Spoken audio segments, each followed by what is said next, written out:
Welcome into a joint edition of the 615 Sessions podcast and a little bit of Titan Game Day morning. Happy to have you guys in here live from London. Well, as you might have guessed, the show is not live on this Saturday when you are hearing it, but I am in London. It is late in the evening, 11:20 p.m. on a Friday night here in London as we are taping this for you. And of course, that will mean that it's just after 5 p.m. back in Nashville. I actually just got back from a great soccer game, a football game, an actual football game here across the pond. Me and our good buddy Paul Kaharski went to the England-Australia International Friendly at Wembley Stadium. It was awesome. So since I'm still fighting a little jet lag, I came back from the soccer game and thought, you know what, probably a good time to make sure that we don't miss a podcast. So it is a joint 615 Titan Game Day morning show. We got a lot of things to talk about from the team being out here in London and getting ready for this Ravens game. We'll do so after a quick reminder that the show today is presented by a variety of different people. Relax the Back, hashtag We Got Your Back Nashville, relaxtheback.com is where you go for the best tools you need to succeed where it comes to improving your sleep, improving your work productivity, whatever it is, mattresses, standing desks, office chairs, Relax the Back has you covered. Two Rivers Ford, powered by Ford, driven by people, quality American-made Ford vehicles for 40 years here in Middle Tennessee. Well, not here in London. I'm not in Middle Tennessee, but they are at Two Rivers Ford in Mount Juliet or online at tworiversford.com. Of course, you know, since we're doing a little Titan Game Day mashup, that the program is also brought to you by the Ashton Real Estate Group of RE/MAX Advantage, GaryAshton.com. Don't sell without the intel that the Ashton team can provide to you. And of course, Zen Sports, who makes all of these things possible from our Zen Sports studio back at home. Promo code ATOZTN, 15 days of unlimited 5% cash back when you plug in that promo code in the Zen Sports app. So Titans in London, they're about an hour and a half outside of the city in a compound called the Grove. That's where they held their practices. That's where they're staying. They'll bus in. In fact, they had buses bring the guys in to downtown London tonight so they could explore and experience the city. And of course, the game against the Ravens on Sunday will be a huge test for them. We've talked about this in some form or fashion all week long. The idea that Tennessee, 2-3, desperately needs this win. Baltimore, 3-2. Having just lost to Pittsburgh, who inexplicably leads the AFC North, could also use this win. They dropped a game against a divisional opponent that they probably would have liked to and were totally capable of beating as well, just like Tennessee did against the Colts. And for both of these teams, it's a pretty difficult situation to be in for no other reason than you have to play it abroad. This is a neutral site game. This is a coin flip game in all the literal ways that you might describe it. There are no advantages or matchups that would dictate how this game is going to go. There are, of course, and there'll be schematics, and the Titans will take advantage of matchups that they think are favorable against the Ravens. The Ravens will do the same against Tennessee. But in reality, when your routine is thrown off as much as it is, when there is no home field advantage for either team, when you have the logistics of travel and training, and really the two different approaches that both teams took to this, you understand that there's going to be a lot of opportunity for variance. And honestly, your biggest advantage in this game, if you're the Titans, is that opportunity for variance. Because I think, you know, had we played this game back in the States, and theoretically a home game for the Titans, had we played it at Nissan Stadium, Baltimore would come in as road favorites, justifiably so. They shouldn't be by much because they've got issues of their own on offense that they're still currently trying to iron out. But you'll hear from Greg Cosell here in just a little bit on a couple of different things regarding the Titans and the Ravens in this game. But just some thoughts about the significance of this for them right now, them being Tennessee. Man, it's hard for me to look at the Tennessee Titans in 2023, having seen 5 games of them so far, and trust much of anything that they do. Now, you are entitled to be optimistic. I'm not saying that you should be pessimistic. I'm telling you that my outlook of this particular football team is one that does not inspire a ton of confidence. Justifiably so. Inconsistencies across the board. The field goal kicker is the most reliable thing that they have going.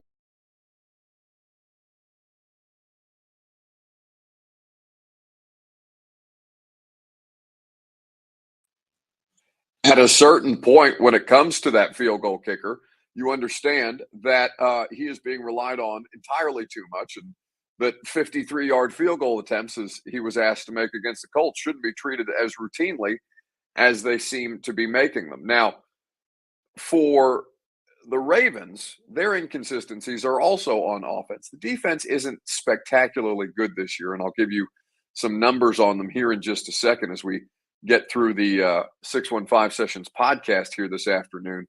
But there's just so many logistical things that can come into play. So Mike Vrabel was asked about London in particular earlier in the week and how they would go about managing the situation. They came out here on Thursday night. In fact, they flew out and landed the same time that I did. Flew out Thursday night and landed here early Friday morning and went about their business. And Mike Vrabel's intent was to hit the ground running. Now, we know that when it comes to running, that was not something that the Titans did well, running the football against specifically the Indianapolis Colts. They were beaten at the line of scrimmage pretty soundly. Thought there were some nice pass protection moments, but you understand also that they're doing a lot to help their tackle situation right now, and that is further inhibiting their offense. Tim Kelly was asked about the usage of Derrick Henry, and if he goes in with a set plan week in and week out. Of course, that's the Titans OC, and this is what he had to say. I mean, obviously, you're going into a game with a plan of trying to making sure people, you're getting your playmakers the ball. So I wouldn't say that there's a tick chart going on and like, oh, well, we got to get in X amount of carries. It's our job as coaches to be able to get a feel for the game and a feel for those runners and what type of running schemes are working, best here and what type of running style. But it's a good problem to have when you have guys that have ability to make plays for us at the same position. So we'll continue to find different ways to get those guys the ball. So Tim Kelly there is talking about the usage rotation basically between Derrick Henry and Tajay Spears. And I had a couple of you guys ask me this question. Should they continue to decrease Derrick Henry's reps, basically? Now, I know that runs counter to a lot of that, and I'm not saying that I agree with that assessment, but I do think that there should be no more. Well, I was getting ready to say there should be no more Derrick Henry specific game plans, and I don't actually think that, but I guess what I'm trying to articulate is that they should not go in with a certain usage rate set in their minds for either of these two players. This is a game flow specific scenario that they have to play out, that they have to ride out with Derrick Henry and with Tajay Spears. They are there to complement one another. They have to have them complement one another.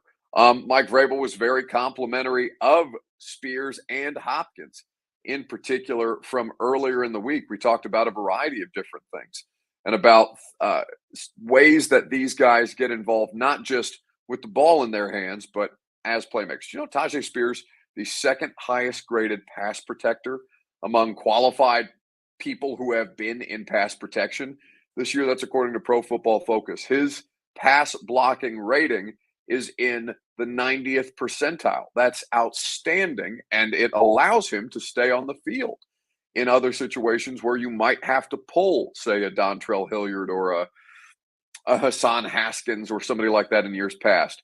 Derrick Henry has not always been great in holding up in the protection plan as well. This is something that Spears seems to really excel at. And that was something that Mike Vrabel highlighted of Spears and of guys like Hopkins on how they can contribute without the ball in their hands. How's Tajay Spears progressed as an offensive weapon this year? Just good. We got to continue to find ways to get him the ball. My favorite contributions that he makes, I know that he's going to do good things with the football, but even on the pass to Wesco there on short yardage, he's sprinting down there to block somebody that's trying to hit, Trayvon, and he tries to protect the guy with the ball.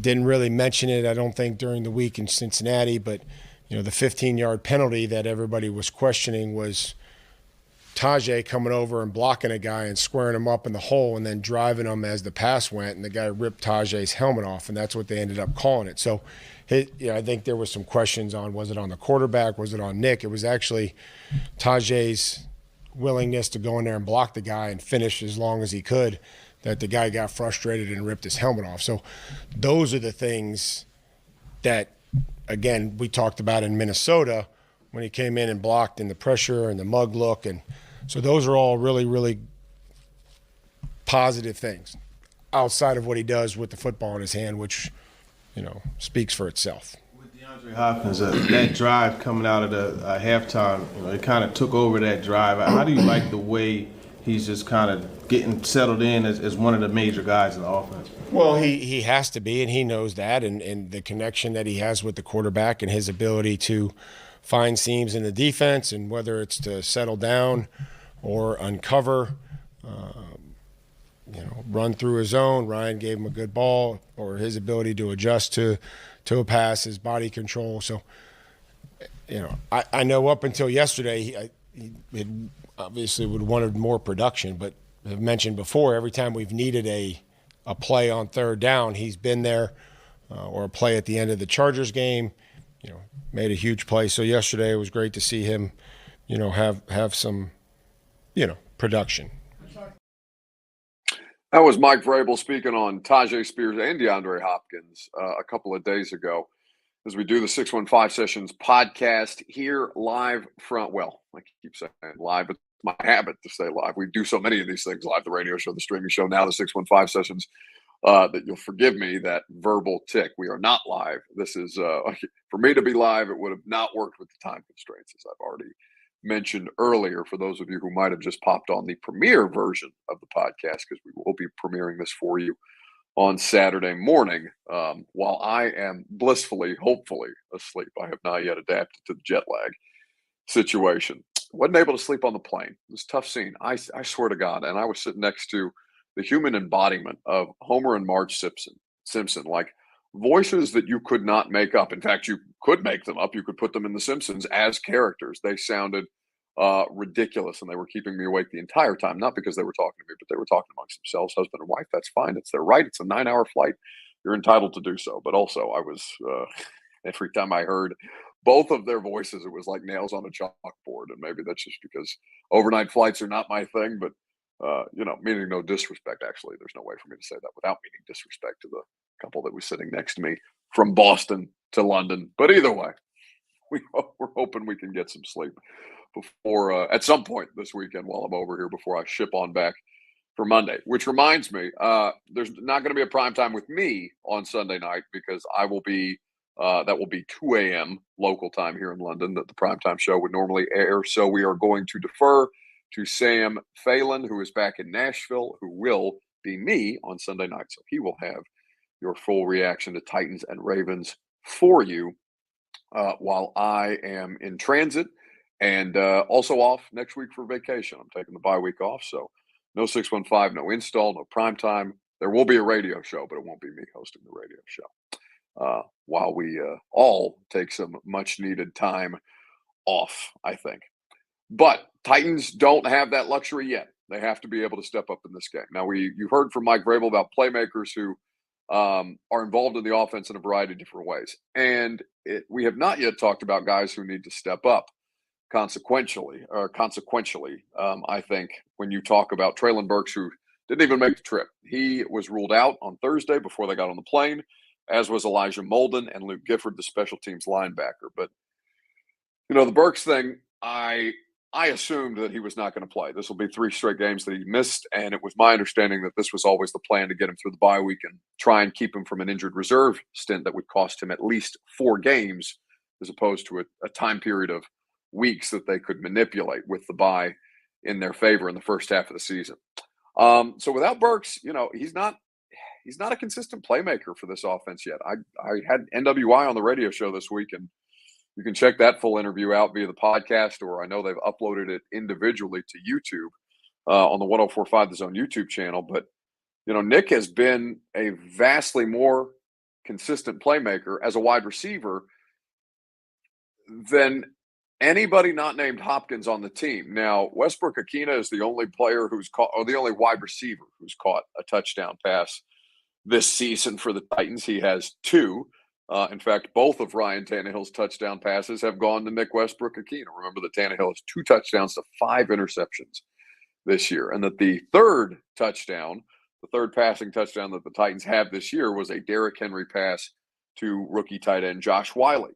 So, speaking of tight ends and second-year players, from Traylon Burks and Josh Wiley to Chig Okonkwo, I need to see Chig step up in a meaningful way, man. It's been pretty tough to see him not make meaningful contributions in the passing game. Now, he has done well as a blocker, and that is an important part of the game. And I know you'll roll your eyes and you'll say, oh, well, what do I care about blocking? He's a tight end. We need him to catch passes and catch touchdowns. Yes, you also need him to do that. But his importance to what it is that they're trying to accomplish as an offense requires that he be a willing and able blocker. And thus far, I think you've seen some good work from him on that. But it's, he seems to be, Bert described him this week as despondent based on the video that I'm about to play for you and the audio that you'll hear. For those of you who listen to the audio version only of the podcast on Spotify or Apple Podcasts, wherever it is that you're consuming this, Kayla Anderson tweeted a video with Chig asking him some pretty softball questions. This is not, she's not pressing him on why he isn't better. She's asking him some pretty reasonable things.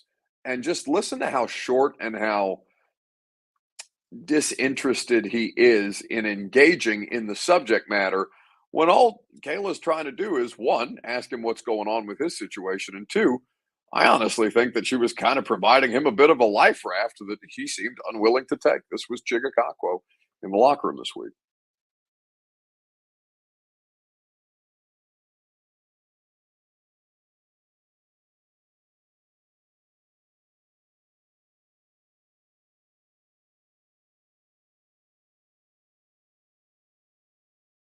Change. Yeah, just go to sleep a little earlier each night during the week. So for the red zone, for you guys specifically offensively, what have you seen that you guys need to improve upon to maybe be more consistent down there? Just finish our drives. We do a good job getting down there, and then it's just maybe one detail on the play that might have messed it up that we weren't able to finish the drive on. So just when we get down there, just maybe make sure that we execute. So that's Chig Okonkwo, short, sweet, and to the point, I suppose. But giving you as much there as he's giving you on the playing field right now. And I'm not questioning his effort or his willingness. But, for somebody who received, I thought, a lot of unwarranted offseason hype, and that's not his fault. It's not anything that he did or anything that was really within his control. It's just, fantasy football and people who are interested in guys who you might buy low on to sell high or to capitalize, sleepers as you were, or as however you would describe them. Chig kind of was that for a lot of people outside of Tennessee this year. And I'm certainly willing to believe that Chig has more in him than what we are currently witnessing. I know, I've seen it. But it hasn't materialized in 2023. Without Burks, they need somebody to step up. And Hopkins and Chris Moore are doing what they can. Kyle Phillips, not a factor last week. We'll see whether he is more involved in what they're trying to do offensively beyond the return game. Did see a couple of snaps last week in empty sets, but obvious and empty sets and obvious passing situations for Kyle Phillips, but did not catch a pass. If I remember correctly, I'll double check my game book to make sure. I know he had one target at least, but I do not remember him having a reception in the loss to the Colts. I think, though, that when you talk about Chig Okonkwo and what you're getting from him presently, the statistical output is one thing. 15 catches, 104 yards, no touchdowns on the year.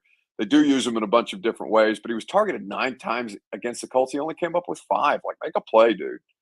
And I know that seems like basic analysis or generic analysis, but at a certain point, it's true. I was correct. Kyle Phillips had a target, but not a reception in the Titans' loss to the Colts. So Kyle Phillips, Chig Okonkwo, somebody willing, anybody willing to make a play, I'm sure they would be grateful for that. Now, Hopkins, you heard Vrabel mention Hopkins there, and Hopkins only has 2 targets in the red zone this year, and one of them came from Derrick Henry last week.